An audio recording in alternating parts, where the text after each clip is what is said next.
네,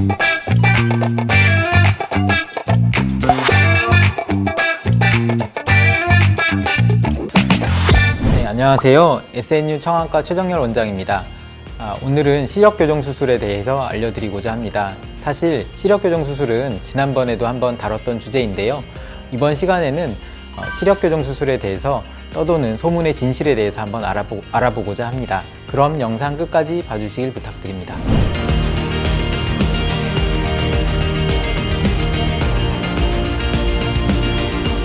실제로는 그렇진 않습니다.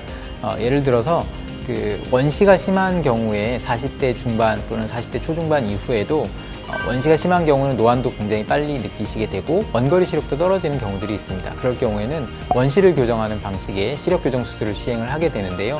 이 역시 40대 초중반 이후에 시행을 할 수 있기 때문에 시력교정 수술이 40대 중반 또는 초중반 이후에 노안이 온 경우에 못한다는 것은 좀 틀린 말이 되겠습니다. 그러나 40대 초중반 이후에 수정체 혼탁이 동반이 되면서 빛번짐이라든가 눈부심 같은 수정체 매체 혼탁으로 인한 부작용이 있는 경우에 있어서는 시력교정 수술이 어려우실 수 있습니다.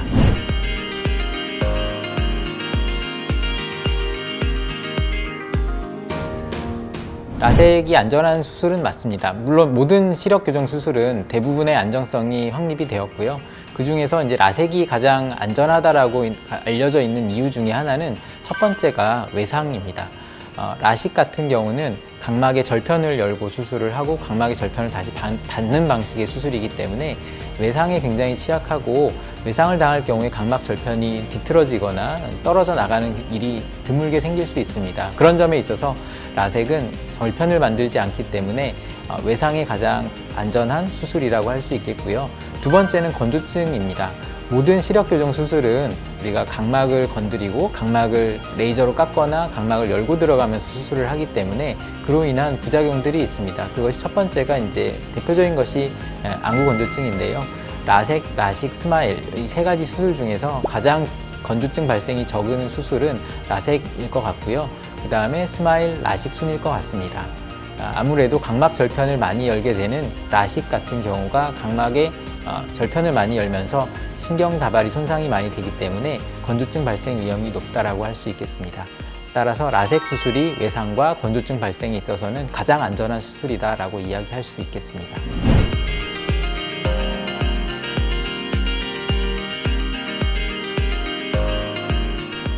라섹 수술이나 라식 수술을 하고 나서 근시 퇴행이 오는 경우들이 있어서 아마 이런 이야기가 나오는 것 같습니다. 한 15년, 20년 정도 수술한 이후에 지나게 되면 다시 각막 상피가 재형성, 리모델링이라고 얘기를 합니다. 그러면서 각막 상피가 두꺼워지고 근시 퇴행을 하게 되는데요. 중요한 것은 잔여 각막 두께가 중요할 것 같고요. 두 번째는 잔여 굴절 이상입니다. 근시 도수가 얼마나 퇴행을 했는지, 난시가 얼마나 생겼는지 그 두 가지 요소와 함께 남아있는 각막 두께가 충분해야 재수술이 가능할 것 같습니다. 또 한 가지는 첫 번째 수술 이후에 각막 지형도의 상태입니다. 각막 모양 자체가 중심부에 이탈이 돼서 각막 수술이 되어 있거나 또는 상피의 재형성 과정을 통해서 이 변형이 온 경우에 있어서는 그냥 라섹이나 이런 수술로서는 재교정이 불가능한 경우가 있을 수 있습니다. 그럴 경우는 렌즈 삽입술을 해야 되는 경우가 생길 수도 있겠고요. 따라서 환자분의 개개인 상태에 따라서 굴절 교정 수술을 재수술할 수 있을지 없을지를 판단을 하는 것이 좋을 것 같고요. 할 수도 있고 못할 수도 있을 것 같습니다.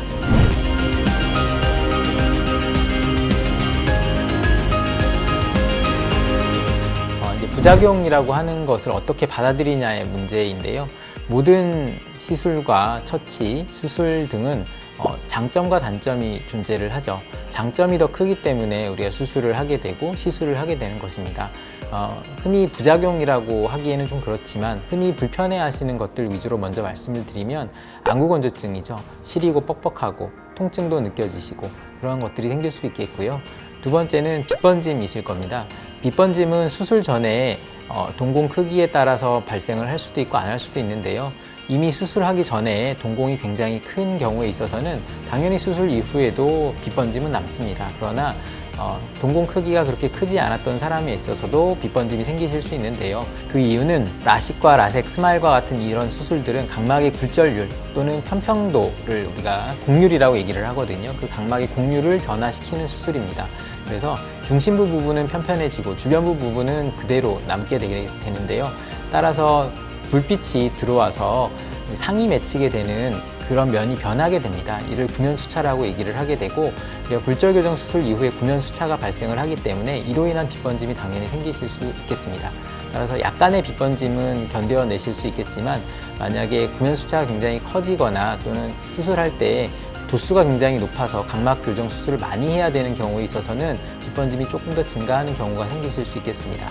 수술 전에 면밀한 상담과 이런 과정들이 필요할 것 같고요. 수술 이후에도 건조증이라든가 굴절 이상 같은 경우가 남는 경우에 있어서도 빗번짐이라든가 이런 문제들이 생기실 수 있기 때문에 모든 수술을 했을 때 다 빗번짐이 생긴다라는 것은 틀린 말이 되겠고요. 일부에서 생길 수는 있겠습니다.